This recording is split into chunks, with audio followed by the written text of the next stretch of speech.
Hello everyone and welcome to my channel. My name is Crown and today we are going to have some more stories that I hope that you will enjoy.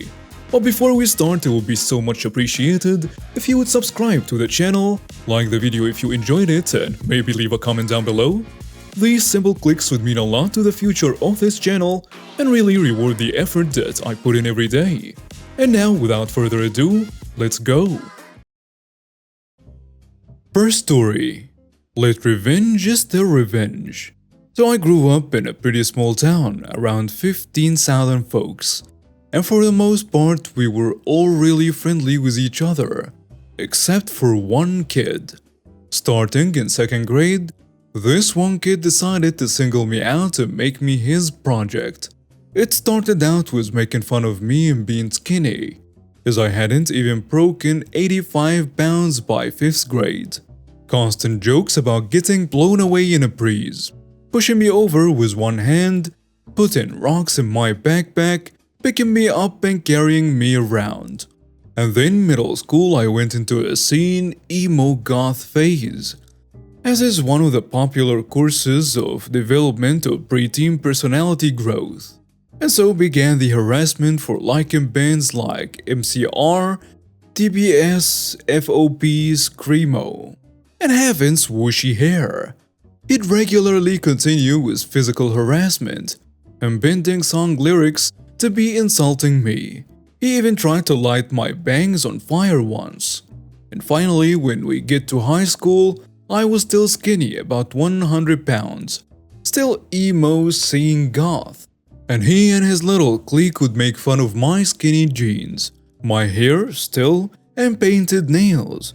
The physical attacks got worse, egging my car, my home, destroying me and my special needs brother's jack-o'-lanterns, and just beating me into a pulp whenever he could. Cue the revenge. Several years after high school, I downloaded the app with the orange flame logo, met a cute girl, went back to her place for drinks and so on. As luck would have it, guess who was her roommate/younger brother? That's right, the bully. Over the next several months, whenever he was home, I would be the most annoying human on earth and mess with his head. I also made liberal use of whatever beer or alcohol he had lying around. Homegirl eventually left town, which sucks because I did actually have feelings for her, but she got a great job offer. She's doing well for herself, great job, little family. So my revenge had to stop. I ran into him at a bar about a year or so later. He tried to apologize for a decade of torment, and all I could think to say was go screw yourself. Anyway, the dude's in jail now for assault and theft charges. Next story. Prove I broke my arm? Sure. Bit of a warning for the queasy. Descriptions get a little graphic and the background is kinda long. But it's important to the story to understand how ridiculous this nurse was and how clumsy I am. Background. Way back in the magical year of 2000, I was a teenager attending a summer camp. Usually it was day only. Tons of outdoor activities. Canoeing, hiking, swimming, archery, and the works. I did not break my arm doing any of these. For the older 2 years of kids, they would host an overnight in tents once a month. I was 13 and finally allowed to go and very excited. Got my tent, sleeping bag, and friends. The night went as you would expect when there's 20 13-year-olds in tents with the adults nearby. We tried to pull as many stupid stunts as we could get away with. I got dared to stand on a picnic table and dance. 13-year-olds aren't very creative. So I got up there and did, in the dark, while it was raining. But no, I did not break my arm dancing on a wet table in near darkness. When we'd all had a good laugh, I went to step down, using the bench, and missed.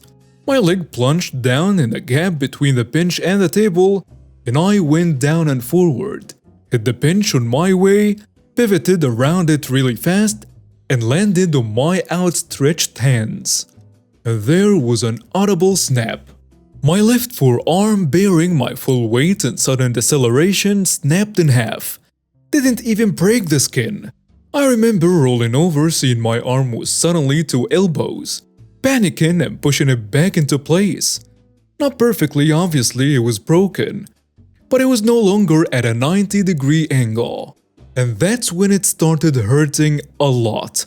The ambulance took forever to get to us as they kept missing the turn off for the campsite.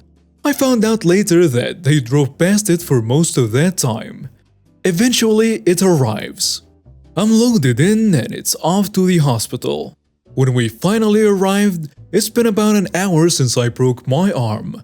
I've been in intense pain the whole time, and the EMTs hadn't given me anything for it.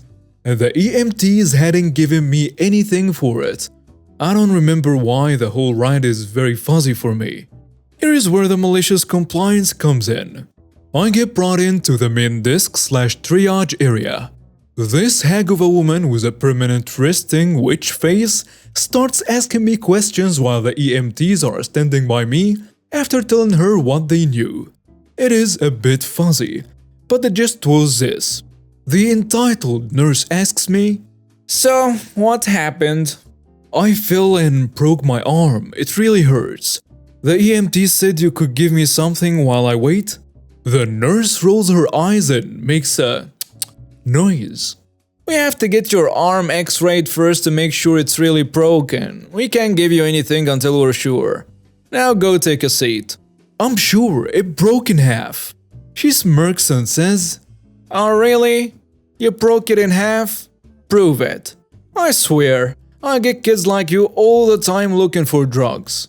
Now I am beyond pissed. I've been in agony for over an hour, and this woman is treating me like absolute garbage. Even if it were just a sprain, shouldn't that warrant some kind of pain management? I'm holding my arm, think for a second, and decide. Screw it. As the EMTs are about to interject, I raise my left arm, grab the far end of my forearm with my right hand, and push. It bends.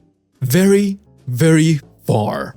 Her face drains of all color and she looks like she's going to be sick. She immediately gets on the phone, and I'm now in 10 times the amount of pain. But I'm grinning as only a disturbed teen can. It took them less than 5 minutes to put me in a room, pump me full of morphine, set my arm in a temporary rab. They then x-ray me and schedule the surgery. I had a plate and 5 screws put in, along with a full cast that I kept on for about 6 weeks. And they took the plate and pins out 6 months later. It was very painful and annoying. But other than a gnarly scar, my arm is totally fine. Thinking back on it 20 years later, still worth it. Now for some Q&As for this story. How did you break your arm to do that? 90 degrees is impossible. Well, both bones in my forearm essentially shattered. They called it a green stick fracture. I don't know if it was exactly 90 degrees. Unfortunately, I left my protractor in my other pants, but it did look like a second elbow. That was freaky enough. Question: what about nerve/circulation damage? I was really lucky. The doctor told me after I came out of the surgery that it was a good thing I pushed it back when I first broke it. The position it was originally in was cutting off circulation, and I probably would have lost the arm. That's what he told me anyways. Question: how did you push your arm like that through all that pain? I was in so much pain I was quite literally delirious. It was a snap decision and really not smart. But I'm also proud of 13 years old me. It was so cool. I don't think I could do that now. Question: the EMTs didn't do anything wrong, etc.? No, they were really nice from what I remember. Question: where was this? Southern Ontario, Canada. Question: where were your parents? It was about 3 a.m. at this point. The camp had been trying to call my dad the whole time, but he slept through it for quite a while. One of the camp counselors rode with me in the ambulance. Apparently, he was more shaken up by the whole thing than I was. He didn't come back for a few weeks. My dad eventually picked up, rushed over immediately, and felt really bad. I was already under by this point, but I woke up to him in my room. He's a good dad. And that's about it. Hope you enjoyed my story. Next story. Anne takes advantage of my grandparents and my mom's pregnancy to steal our house. Then she gets put on her place. Backstory.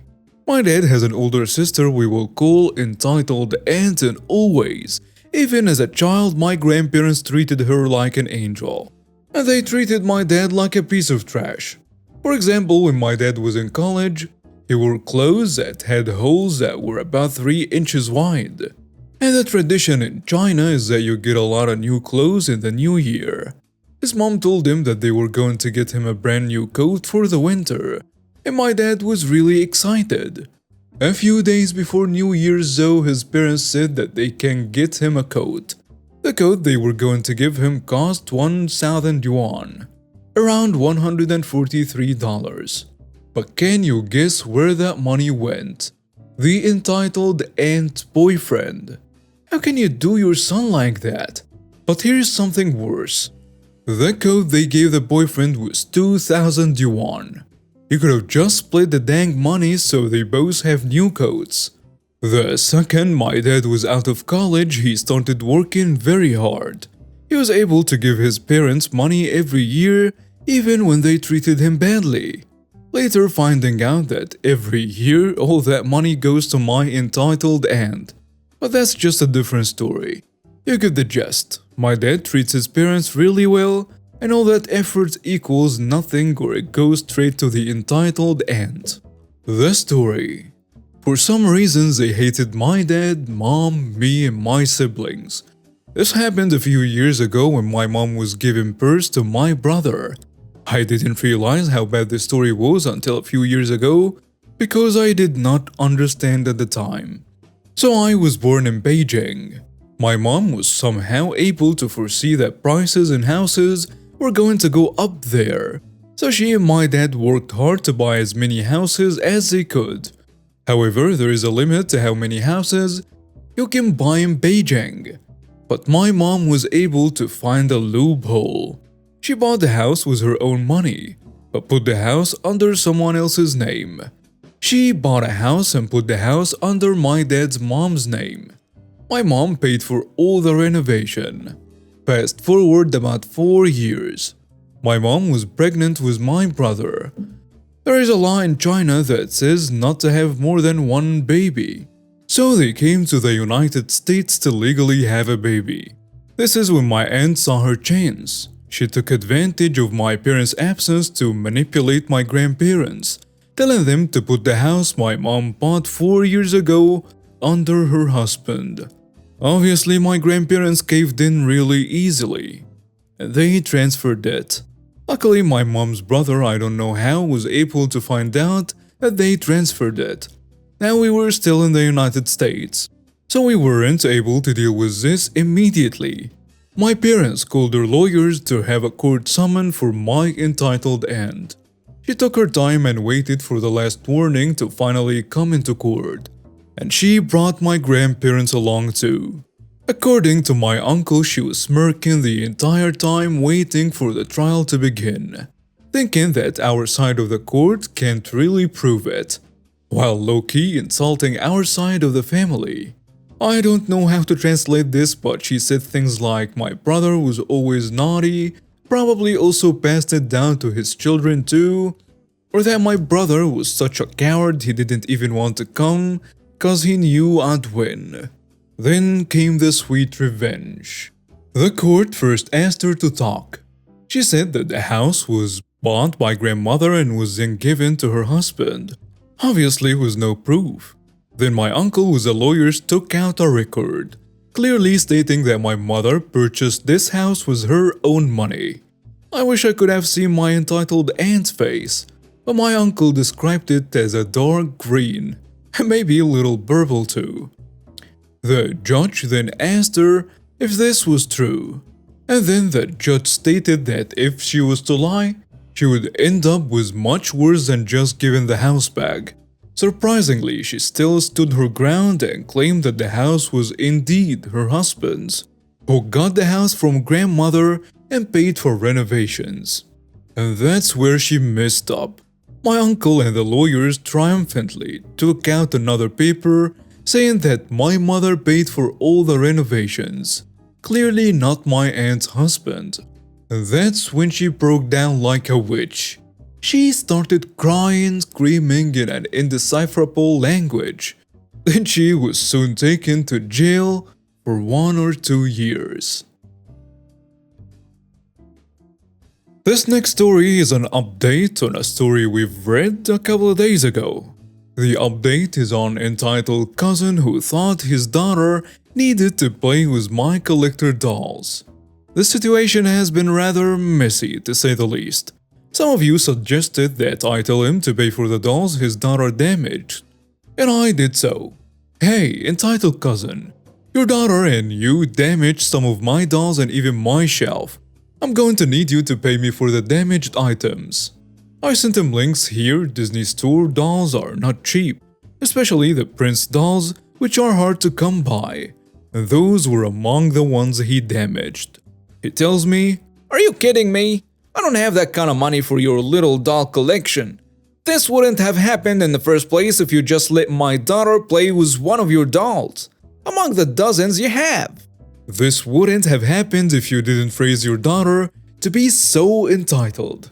I get it. Divorce is hard for any kid, but giving her everything she wants isn't going to help. Try therapy." You think you can tell me how to raise my kid?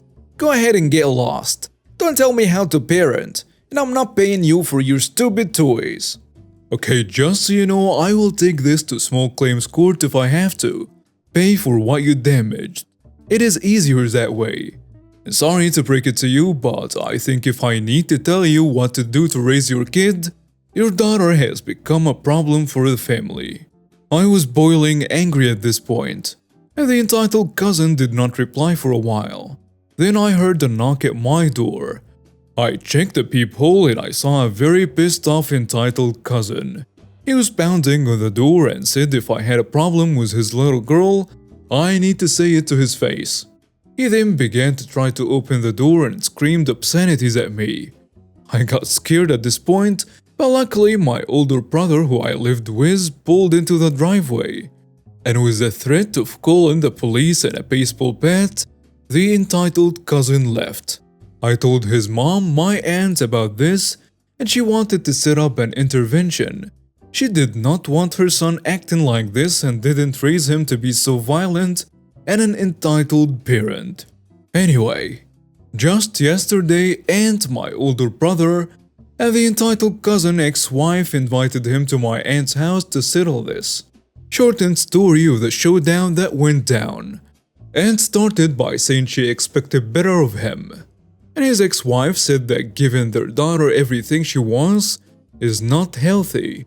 She was going to have some serious issues with men growing up if a lot of women in her life said no and her dad said yes. A screaming match between the entitled cousin and his ex-wife ensued after he said that, but his aunt managed to calm them down. I told the entitled cousin all I wanted was for him to pay the damages he's done or I take him to court. After a lot of convincing from my aunt, he did replace all the dolls and the shelf he damaged. I've had enough of the entitled cousin bull crap at this point, and I got what I needed, so my brother and I left. His ex-wife told me that it was all just a big argument from their end, that she wanted to try to get custody of their daughter after I told her that he tried to get into my house. She said that he was prone to violent outbursts, but didn't have any evidence when the divorce came. Lucky for her, I have outdoor cameras as I do order expensive dolls, and Porsche pirates are common where we live.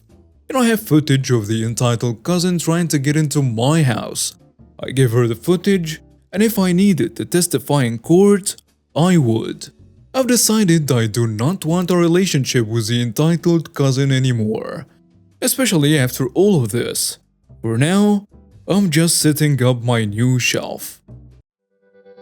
And now we have reached the end of today's stories. Thank you for watching and see you next time.